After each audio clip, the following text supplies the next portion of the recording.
Audio Jungle.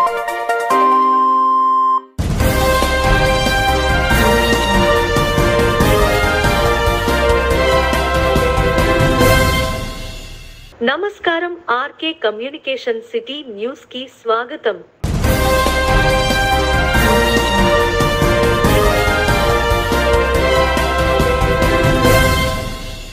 ఈ రోజు నియోజకవర్గం ఇన్ఛార్జ్ వలవల బాబ్జీ ఆధ్వర్యంలో నియోజకవర్గం విస్తృత స్థాయి సమావేశం స్థానిక గొర్రెల సూరన్న కళ్యాణ మండపం నందు జరిగింది.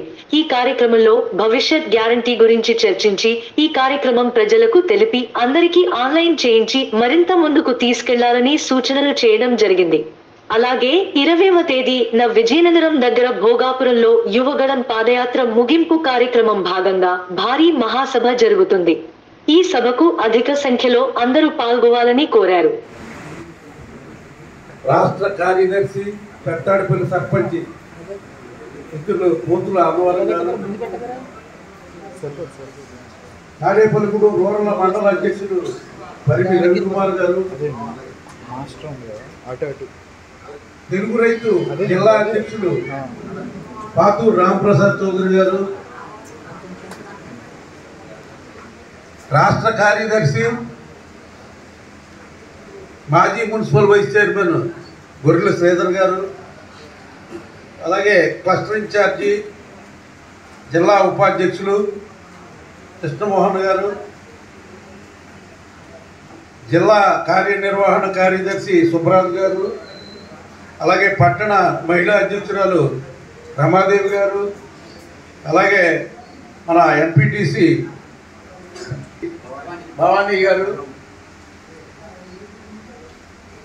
మరి మన ఇంకా ఏమనుకోకండి లేట్ అయిపోతుంది కాబట్టి వేదికను అలంకరించిన పెద్దలందరికీ, అలాగే ఇక్కడికి విచ్చేసిన నాయకులు కార్యకర్తలు అందరికీ కూడా తాడేపల్లిగూడెం నియోజకవర్గం తరఫున హృదయపూర్వక నమస్కారాలు తెలియజేస్తున్నాను. ముఖ్యంగా నిన్న బాబు గారు 2-4 చాలా రోజులు బట్టి మనం అడుగుతున్నాం, నిన్న రమ్మన్నారు, నిన్న ఇల్లు వెళ్ళడం జరిగిన తర్వాత మనకి ఆయన మరి 4 ఇల్లు బట్టి ఎక్కడా కూడా మనం దర్శించుకుంటా కూడా అవకాశం లేని పరిస్థితి మనకు ఏర్పడింది. ఆ సందర్భంగా వెళ్తే పాపం ఆయన చిక్కిపోయిన పరిస్థితి కూడా కనపడతా ఉంది. వాతావరణం చూస్తే ఆయన ఇది వరకటి కంటే చాలా కనీసం 5-6 కేజీలు తగ్గిపోయినట్టుగా కనపడతా ఉంది. అయినా చాలా హుషారుగా చాలా చక్కగా మమ్మల్ని అందరినీ కూడా రిసీవ్ చేసుకోవడం జరిగింది. అలాగే కొన్ని ఆదేశాలు ఇవ్వడం జరిగింది. ఆ ఆదేశాల ప్రకారం నడుచుకోవాల్సిన విషయాలు నాకు కూడా ఉన్నాయి. ముఖ్యంగా మీరందరూ కూర్చుని ఎవరిని చేర్చుకోవాలి ఎవరిని చేర్చుకోకూడదు అనేది మీరు డిసైడ్ చేస్తే ఆ ప్రకారంగానే ముందుకెళ్దాం. ఎందుకంటే పార్టీ స్పష్టమైన ఆదేశాలు ఇచ్చింది. పార్టీలో చేర్పులు కావాలని చెప్పి, అలాగే ఇక్కడ రాబిన్ శర్మ టీం మనకి గైడ్ చేస్తున్నారు, వాళ్ళు కూడా ఆ మాటే చెప్పారు. అయితే ఏ ఊర్లో అయినా సరే ఏ వార్డులో అయినా సరే అక్కడ ఉన్న నాయకత్వాన్ని కాదని మాత్రం పొరపాట్లు కూడా జాయిన్ చేసుకోవద్దు.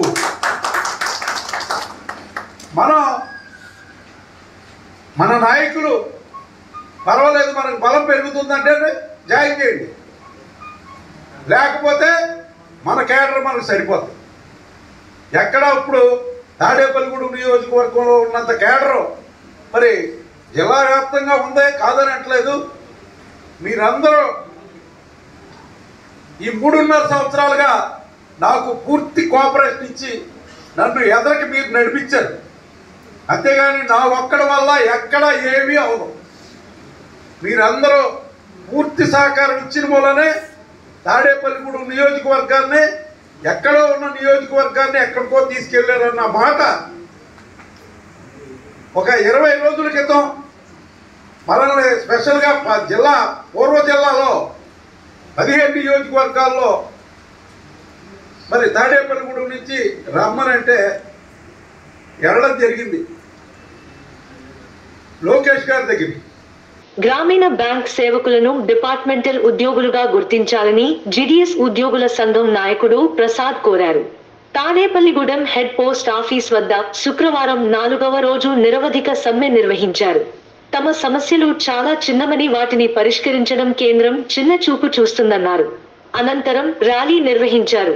ఎన్ఎఫ్పిఈ GDS divisional secretary Abdul Rahman, GDS నాయకులు పాల్గొన్నారు.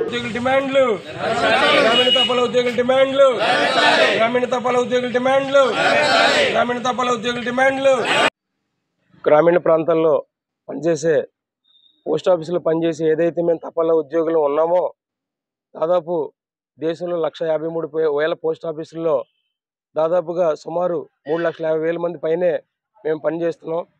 12వ తారీఖు నుంచి మేము దేశవ్యాప్తంగా మా డిమాండ్ల కోసం నిరవధిక సమ్మె చేస్తున్నాం. ఈరోజు 4వ రోజుకి చేరింది విజయవంతంగా.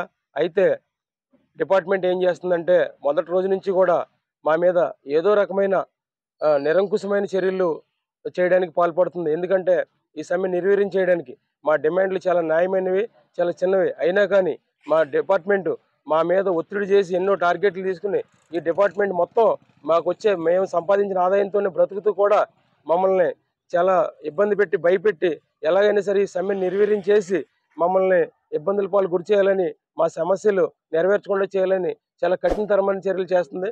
అయితే ఈరోజు ఏం చేస్తుందంటే ఇదే డిపార్ట్మెంట్లో 3 సంవత్సరాల లోపు జాయిన్ అయిన ఎవరైతే కొత్త ఉద్యోగులు ఉన్నారో వాళ్ళందరినీ కూడా ఇమీడియట్గా ఉద్యోగం నుంచి తొలగించేస్తామని చాలా సీరియస్గా ప్రయత్నాలు చేస్తుంది. కేంద్ర స్థాయి డైరెక్టర్ జనరల్ డీజీ అంటాం, అక్కడ నుంచి సిపిఎంజీ సర్కిల్స్లో నుంచి ఎవరు ఎన్ని భయపెట్టినా ఎంత భయభ్రాంతులకు గురి చేసినా మేము ఎవరు వెనక్కి తగ్గేది లేదు. మేము ఖచ్చితంగా ఈ మా సమస్యలు సానుకూలంగా పరిష్కారం అయ్యే వరకు ఎట్టి పరిస్థితుల్లో మేము ఈ సమ్మెను కొనసాగిస్తాం. నేను తాడేపల్లిగూడెం సబ్ డివిజన్ మాట్లాడుతున్నాండి. ఈరోజు మా ఈ యొక్క సమ్మె 4వ రోజుకి చేరుకుంది. ఈ యొక్క సమ్మె యొక్క ఉధృతిని చూసి డిపార్ట్మెంట్ వారు ఎన్నో కుయుక్తులతో ఇది ఎలాగైనా సరే నిర్వీర్యం చేయాలని చెప్పేసి ఆర్టికల్ 8 అనేది తీసుకొచ్చి మా అందరి మీద ప్రయోగం చేస్తుంది, కొత్త వాళ్ళ మీద. ఇది మాకు సమ్మె అనేది మాకున్న హక్కు, రాజ్యాంగపరంగా మాకున్న హక్కు. ఆర్టికల్ 19 ప్రకారం హక్కు సమ్మె చేసుకునే హక్కు ప్రతి జీడీఎస్కి ఉంది, ప్రతి కార్యకర్తగా ఉంది. దయచేసి ఇటువంటి కుయుక్తులు మీరు మా మీద ప్రదర్శించొద్దని, ఈ కార్యక్రమం ఏదైనా ఉందో మాకు సెంట్రల్ నుంచి వచ్చిన ఆదేశానుసారం మేము చేస్తున్నాం. మాకు అన్ని రకాలుగా సెంట్రల్ అనేది మాకు సపోర్టింగ్గా ఉంది.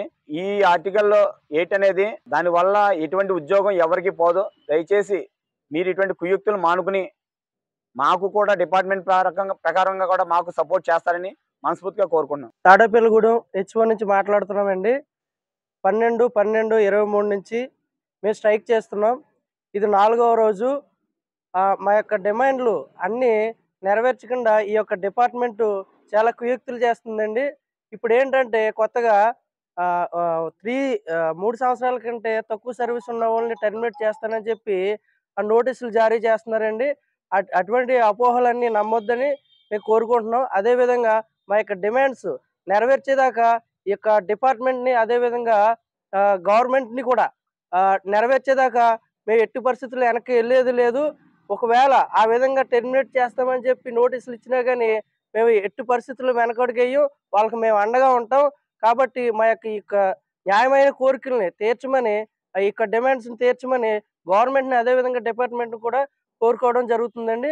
తాడేపల్లిగూడెంలో వేంచేసి ఉన్న శ్రీ శ్రీ శ్రీ బరుసులమ్మ అమ్మవారి దేవస్థానం నందు ఈ రోజు శుక్రవారం కావడంతో ఎప్పటిలాగానే భారీ అన్న సమారాధన నిర్వహించడం జరిగింది. దీనిలో భక్తులు పాల్గొని తీర్థప్రసాదాలు స్వీకరించి కార్యక్రమాన్ని విజయవంతం చేశారు.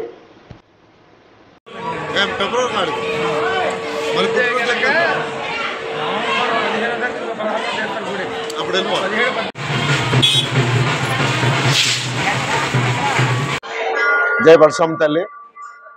ఈరోజు మన తాడేపల్లిగూడెం గ్రామ దేవత శ్రీ శ్రీ శ్రీ బరుసలమ్మ వారి యొక్క దివ్యక్షేత్రంలో ప్రతి శుక్రవారం జరిగే అన్నదాన కార్యక్రమం జరుగుతుంది.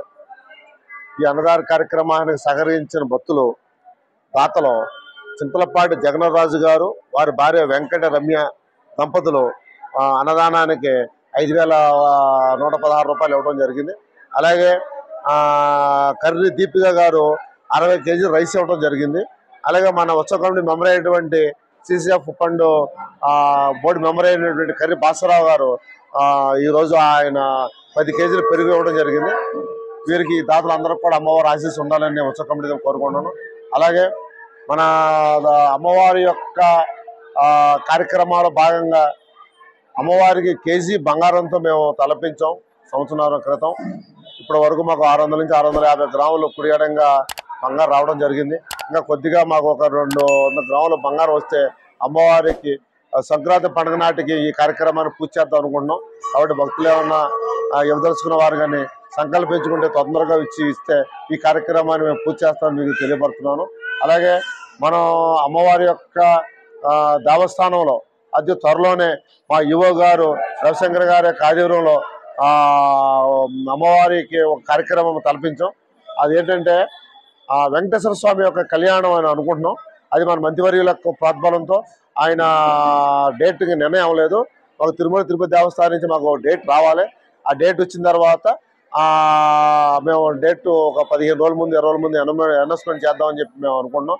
కావున ఈ కార్యక్రమానికి కూడా భక్తులందరూ కూడా వచ్చి మేము అనౌన్స్ చేసిన భక్తులందరూ వచ్చి ఆ స్వామివారి యొక్క తీర్థాలు తీసుకెళ్ళి కోరుకుంటున్నాం. అతి త్వరలోనే ఈ కార్యక్రమాన్ని మేము శ్రీకారం చుడతామని మేము అందరికీ తెలియపరుస్తున్నాం. జై బర్సం తల్లి. Anganwadi workers and helpers union సమస్యలు పరిష్కరించాలని కోరుతూ తాడేపల్లిగూడెం తహసీల్దార్ కార్యాలయం వద్ద 4వ రోజు కళ్లకు గంతలు కట్టి సమ్మె కార్యక్రమం చేపట్టడం జరిగింది. ఈ సమ్మెకు తాడేపల్లిగూడెం సేటియు పట్టణ కమిటీ మరియు స్థానిక సంఘాల కమిటీలు సంఘీభావం తెలిపారు. ఈ సమ్మెను ఉద్దేశించి సేటియు జిల్లా కార్యదర్శి కర్రి నాగేశ్వరరావు, సేటియు పట్టణ కార్యదర్శి Karedla Ramakrishna, anganwadi workers and helpers union Tadepalligudem project అధ్యక్షురాలు దీన స్వరూపరాణిలు మాట్లాడుతూ ప్రభుత్వాలు మారిన అంగన్వాడీ బతుకులు మారడం లేదని వారు అన్నారు. ఇప్పుడున్న ధరవరంలో ఇది కనీస వేతనం అని చెప్పి చట్టాలు కార్మిక చట్టాలు చెప్తున్నాయి. కాబట్టి రెండుకంత 11,000 వాళ్ళు ఇంకా 2,000 ఎక్కువ ఉంది. అంగన్వాడీలు 4వ రోజు సమ్మె చేస్తున్నారు. ఈ సమ్మె వరకు వచ్చిందంటే పరిస్థితి ఈ రాష్ట్ర ప్రభుత్వం సమాధానం చెప్పాల్సిన అవసరం ఉంది. ఎన్నికల నాడు, పాదయాత్రల నాడు అంగన్వాడీలకి తెలంగాణ ప్రభుత్వం కంటే అదనంగా చెల్లిస్తారని చెప్పి మాట చెప్పినటువంటి రాష్ట్ర ముఖ్యమంత్రి ఈ 4.5 ఏళ్ల కాలంలో ఈ డిమాండ్ను మీరిచ్చినటువంటి మాటను ఎందుకు అమలు చేయలేదని చెప్పి ఈ అంగన్వాడీలందరూ కూడా ప్రశ్నిస్తున్నారు. వాళ్ళకి వీళ్ళకి 2,000 రూపాయల తేడా ఉంది. నువ్వు రోజు రోజుకి ధరలు పెంచుతున్నారు మీ కేంద్ర రాష్ట్ర ప్రభుత్వాలు. అంటే ఇప్పుడు అంగన్వాడీల జీతం ఇప్పుడు పొందుతున్న జీతం కంటే తగ్గిపోయినటువంటి పరిస్థితి ఉన్నది. ఏ ఒక్క సమస్యని 4.5 ఏళ్ల కాలంలో అంగన్వాడీకి సంబంధించి పరిష్కరించకపోగా పనిభారం పేరుతోటి, యాప్పల పేరుతోటి ఇతరత్ర అనేక రకాల ఒత్తిళ్లకు గురి చేస్తూ ఈవేళ అంగన్వాడీని వేధిస్తున్నటువంటి పద్ధతులు ఈ ప్రభుత్వం ముందుకు నడుస్తున్నది. అందువల్లనే మీరు చెప్పినటువంటి మాట కట్టుబడి ఉండమని చెప్పి దాన్ని అమలు చేయాలని చెప్పి సమ్మె ద్వారా మరోసారి జగన్మోహన్ రెడ్డి ప్రభుత్వానికి హెచ్చరిక చేస్తున్న పరిస్థితి. మరి ఈ సందర్భంగా చీఫ్ సెక్రటరీ గారు ఆర్థిక డిమాండ్లు ఏమీ మా దగ్గరికి తీసుకురావద్దనంటే మరి ఎవరి కోసం దేనికోసం దెబ్బలాడాలి? మరి ఇప్పుడు వీళ్ళందరూ కూడా ఆర్థికం కానిటువంటి డిమాండ్ ఏమిటి అంటే అది పరిష్కరిస్తే ఈ సమ్మెను పరిష్కరించినట్ల. మరి మంత్రి ఉషా శరణశ్రీ గారు జేఏసీ నాయకత్వాన్ని పిలిచి మీరు సమ్మెలోకి వెళ్ళారంటే సమ్మెలో దిగిలనుకోండి పీకేమని చెప్పి మా రాష్ట్ర ముఖ్యమంత్రి చెప్పారని చెప్పి ఆవిడ చెప్తుంటే ఇది సమ్మెను పరిష్కరించే పద్ధత, అణిచివేసే పద్ధత, లేకుంటే కక్ష సాధింపు చర్యలా? దీన్ని ఏమంటారో ఈ రాష్ట్ర ప్రభుత్వం సమాధానం చెప్పాల్సిన అవసరం ఉంది. ఈ కక్ష సాధింపు చర్యలతో, అణిచివేతతో ఈ సమ్మెని పరిష్కరించడం కాదు, సమస్య పరిష్కారం చేసి సమ్మెని ముగింపు చేయాలని చెప్పి ఈ రాష్ట్ర ముఖ్యమంత్రికి, ఈ యొక్క మంత్రులకి నేను చెప్తున్నాను. అందుకనే ఈ రోజున విశాలమైనటువంటి మద్దతు అంగన్వాడీ ఆశాలకు సంబంధించి ఈవేళ ఆ రకమైనటువంటి మద్దతు ఉన్నటువంటి పరిస్థితి ఉంది. అందువల్ల సమస్యను పరిష్కరించి సమ్మెని ఉపసంహరించ చేయాలని చెప్పి మరోసారి ప్రభుత్వానికి హెచ్చరిక చేస్తున్నాం, డిమాండ్ చేస్తున్నాం. ఈ వార్తలు ఇంతటితో సమాప్తం. నమస్కారం.